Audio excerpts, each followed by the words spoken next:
जय हिंद दोस्तों, स्वागत है आपका अपने चैनल एमटी क्लास पर। दोस्तों आज मैं आपको बताऊंगा जो हमारा यूपी पीईटी परीक्षा 24 अगस्त 2021 में लिया गया था, उस परीक्षा में फर्स्ट शिफ्ट में पूछे गए प्रश्नों के बारे में। चलिए शुरू करते हैं। हमारा आज का पहला प्रश्न है, भारत में शासन करने वाले दिए गए शासकों का कालक्रमानुसार सही क्रम क्या है। मतलब कि ये पूछा जा रहा है सबसे पहले कौन सा शासक आया था और सबसे बाद में कौन सा शासक।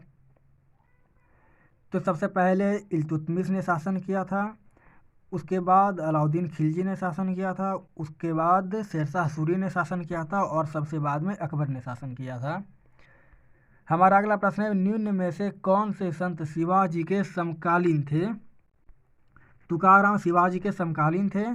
हमारा अगला प्रश्न है, बंगाल के प्रथम गवर्नर जनरल कौन थे। बंगाल के प्रथम गवर्नर जनरल वारेन हेस्टिंग्स थे।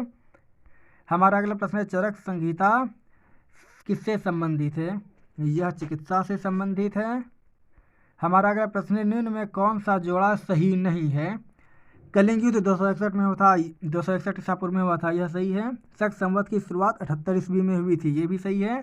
मुस्लिम युग की शुरुआत 622 ईस्वी में हुई थी, ये भी सही है।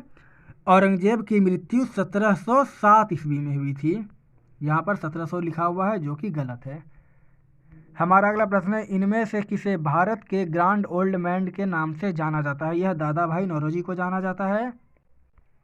हमारा अगला प्रश्न है, सन 1915-16 में किसके नेतृत्व में दो होम रूल लीग शुरू हुई थी। यह एनी बेसेंट और लोकमान्य तिलक के नेतृत्व में शुरू की गई थी। हमारा अगला प्रश्न है, निम्नलिखित का सही मिलान करें। ब्रह्म समाज की स्थापना राजा राम मोहन राय ने की थी। रामकृष्ण मिशन की स्थापना स्वामी विवेकानंद ने की थी। आर्य समाज की स्थापना दयानंद सरस्वती ने की थी। और सत्यशोधक समाज की स्थापना के श्रीधरालू नायडू और ज्योतिराव फूले ने की थी।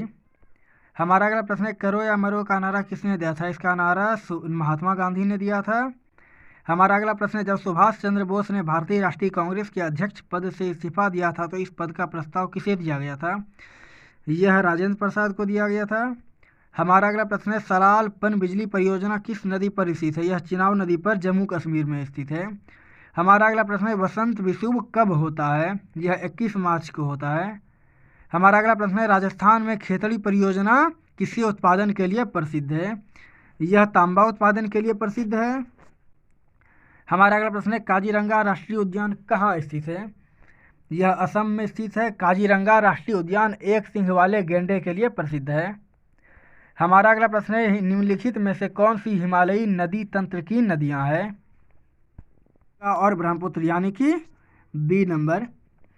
हिमालय की नदियों को 3 प्रमुख नदी तंत्र में विभाजित किया गया है, जो हैं सिंधु नदी तंत्र, गंगा नदी तंत्र और ब्रह्मपुत्र नदी तंत्र। यहाँ गंगा और ब्रह्मपुत्र के बारे में बताया गया है, तो इसका आंसर बी हो जाएगा।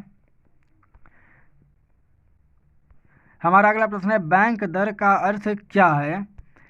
इसका अर्थ देश के केंद्रीय बैंक द्वारा ली जाने वाली आधिकारिक ब्याज दर, यानी कि ऑप्शन नंबर डी इसका आंसर हो जाएगा।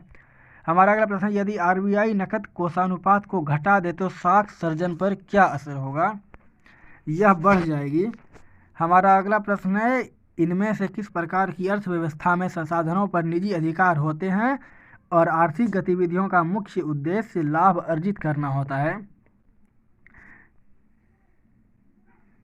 इसका आंसर हो जाएगा ए, पूंजीवादी। हमारा अगला प्रश्न है, 100 रुपये का नोट किसके द्वारा हस्तांतरित होता है। यह आरबीआई के गवर्नर द्वारा हस्तांतरित होता है। हमारा अगला प्रश्न है, फेमा का पूर्ण रूप क्या है। इसका पूर्ण रूप फॉरेन एक्सचेंज मैनेजमेंट एक्ट है, यानी कि ऑप्शन नंबर बी। हमारा अगला प्रश्न है, भारत के संविधान में जन स्वास्थ्य एवं स्वच्छता किसमें शामिल है। यह राज्य सूची में शामिल है। हमारा अगला प्रश्न है, भारत में पंचायती राज व्यवस्था किसके अंतर्गत रखी गई है। यह नीति निर्देशक तत्व के अंतर्गत रखी गई है। नीति निर्देशक तत्व भारतीय संविधान में अनुच्छेद 36 से 51 तक है। हमारा अगला प्रश्न है, शिक्षा का अधिकार एक मौलिक अधिकार है, यह किस अनुच्छेद में है। यह अनुच्छेद 21A में है।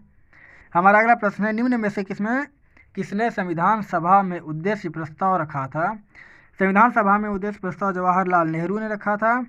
हमारा अगला प्रश्न है, भारतीय संविधान के किस अनुच्छेद में अल्पसंख्यकों के हित निहित हैं। यह अनुच्छेद 29 में है। हमारा अगला प्रश्न है, ठोस चालक में धारावाहक क्या होते हैं? यह मुक्त इलेक्ट्रॉन होते हैं। हमारा अगला प्रश्न है, प्रकाश वर्ष किसके मापन की इकाई है? यह एक वर्ष में निर्वात में प्रकाश द्वारा चली गई दूरी की मापन है। प्रकाश वर्ष दूरी की सबसे बड़ी मात्रक है।